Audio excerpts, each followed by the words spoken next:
പാലക്കാട് ഷൊർണൂരിൽ തെരുവ് നായയുടെ കഞ്ചാവ് റെയ്ഡ്. ഇത് നടന്ന സംഭവമാണോ എന്ന് സംശയം തോന്നുന്നവർക്ക് വാർത്ത കാണുമ്പോൾ സംശയം തീരും.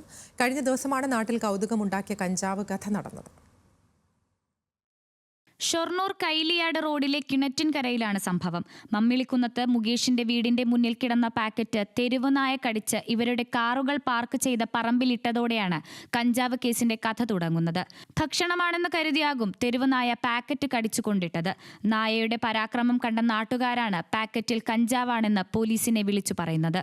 ഇന്ന് രാവിലെ ഇവിടുത്തെ പ്രദേശവാസികൾ ഈ റോട്ടിൽ നായ്ക്കൾ കുറച്ച് പ്ലാസ്റ്റിക് മാലിന്യങ്ങൾ കടിച്ചു കൊണ്ടുവന്ന് കണ്ടത് ശ്രദ്ധയപ്പെട്ടതിന്റെ ഭാഗമായിട്ടാണ് ആളുകൾ ആ കവർ പരിശോധന നടത്തിയത്.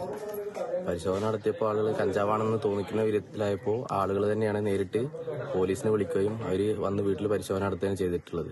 വീട്ടുടമസ്ഥനായ മുകേഷ് മുൻപ് കഞ്ചാവ് കേസിൽ പ്രതിയായതിനാൽ സംശയം തോന്നിയ പോലീസ് ഇയാളുടെ കാറിൽ പരിശോധന നടത്തി. കാറിൽ നിന്ന് 50 ഗ്രാം കഞ്ചാവ് പിടിച്ചെടുത്തു.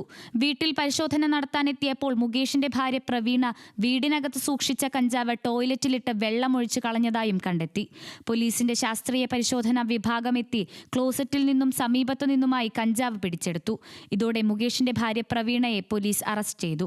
കഞ്ചാവ് ഉണ്ടായിരുന്ന വാഹനവും പോലീസ് കസ്റ്റഡിയിലെടുത്തിട്ടുണ്ട്. മുകേഷ് ഒളിവിലാണ്. എന്തായാലും കഞ്ചാവ് റെയ്ഡിന് തുടക്കം കുറിച്ച തെരുവ് നായ നാട്ടിലെ താരമാണ്. ന്യൂസ് മലയാളം, പാലക്കാട്.